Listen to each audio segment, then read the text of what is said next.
આજે હું શેર કરીશ તમારી સાથે વલિયારીનો શરબત બનાવવાની રેસીપી। તો અહીંયા આગળ આપણે 50 ગ્રામ વલિયારી લઈ લીધી છે અને ઇલાયચી લીધી છે। તો આપણે અહીંયા 10 થી 15 નંગ ઇલાયચીના લીધા છે અને અહીંયા આગળ આપણે સાકર લીધી છે। તો આ સાકર મેં 300 ગ્રામ લીધી છે। તમે ખાંડનો ઉપયોગ પણ કરી શકો છો, તો મેં અહીંયા સાકરનો ઉપયોગ કરું છું। હવે એક વાસણમાં આપણે આ વલિયારીને પલાળી દઈશું। તો અહીંયા આગળ આપણે 50 ગ્રામ વલિયારી લઈ લઈશું એક બાઉલમાં। હવે એની અંદર ઇલાયચી એડ કરી દઈશું।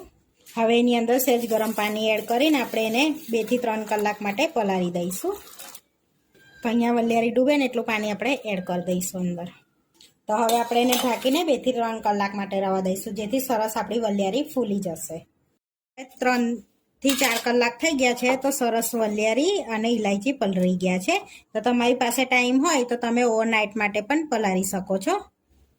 હવે આપણે પાણી હંગાત મિક્સરમાં એડ કરી દેવાની છે વલિયારીને। હવે સરસ એવી પીસી લઈશું આપણે એને। તો આપણે હવે ચેક કરી લઈશું, પીસી લીધી છે, સરસ એવી પેસ્ટ બનાવી લીધી છે આપણે। તો આપણે ગળણીમાં નહીં ગાળીએ, આ રીતના કકડામાં ગાળી લઈશું।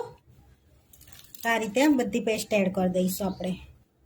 હવે એને આ રીતે આપણે ઉચકી અને આ રીતે બધો રસ કાઢી લઈશું દબાઈને।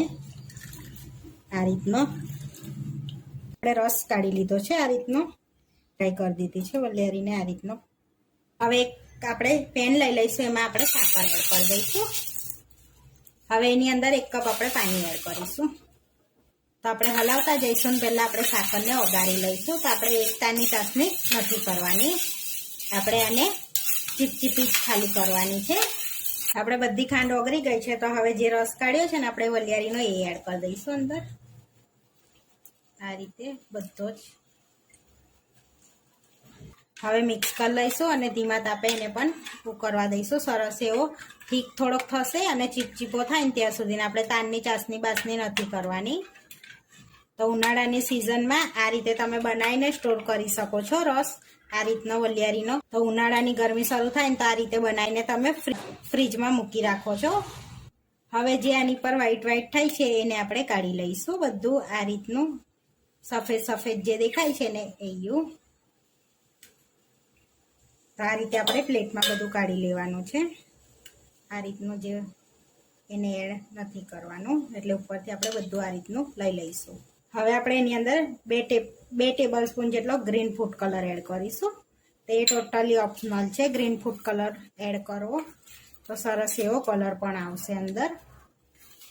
આપણે આ રીતનું બધું ઉપરથી કાઢી લીધું છે। હજુ આપણે હવે 10 મિનિટ એને ઉકળવા દઈશું, જેથી આમ ચીપચીપી ચાસણી થઈ જાય, આપણે ઠીક થાય થોડું। તો આપણી સરસ એવી સિરમ બનીને રેડી થઈ ગઈ છે। તો હવે આપણે ચેક કરી લઈશું, તો એકદમ આમ ચીપચીપી આપણી રેડી થઈ ગઈ છે વલિયારીનો શરબત। એકદમ આ રીતનો ચીપચીપો થવો જોઈએ। હવે ગેસને બંધ કરી દઈશું અને થોડોક ઠંડો થવા દઈશું આપણે એને। આપણે જે સિરમ બનાવ્યું હતું ને ઠંડુ થઈ ગયું છે, આ રીતનું જોઈ શકો છો, હું આંગળી અડાડી શકું છું એટલું ઠંડુ થવા દેવાનું આપણે। હવે એની અંદર આપણે ચપટી જેવા લીંબુના ફૂલ એડ કરીશું અને મિક્સ કરી લઈશું। તો વધારે એડ નહીં કરવાના, ખાલી ચપટી જેવા જ એડ કરવાના, નહીં તો એનો સ્વાદ પણ બદલાઈ જશે વધારે એડ કરશો તો। આપણે બધું મિક્સ કરી દીધું છે, હવે આપણે બાટલમાં ભરી લઈશું। તો આ રીતની કાચની બાટલ હોય ને એમાં આપણે ભરી લેવાનો છે આ રીતે।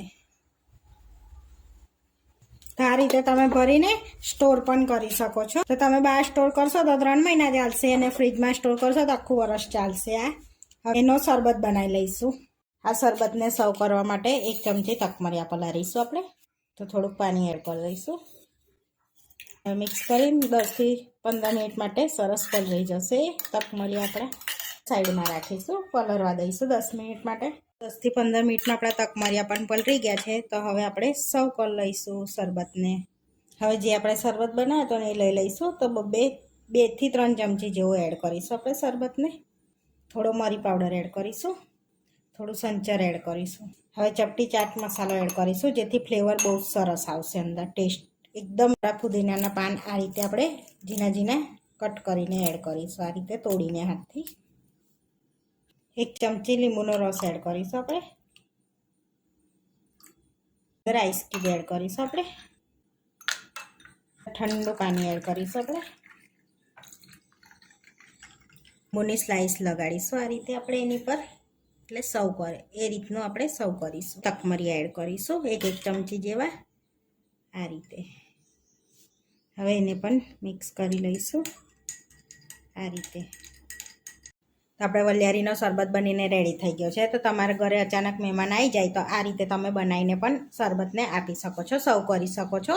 વલિયારીનો શરબત બનીને રેડી થઈ ગયો છે. આવા વિડીયો જોવા માટે મારી ચેનલને સબસ્ક્રાઈબ કરો, લાઇક કરો અને શેર કરો અને તમે જરૂરથી ટ્રાય કરો. ફરી મળીશું નવા વિડીયોમાં અને કોમેન્ટ કરીને જરૂરથી જણાવજો કે તમને આ મારી રેસીપી કેવી લાગી.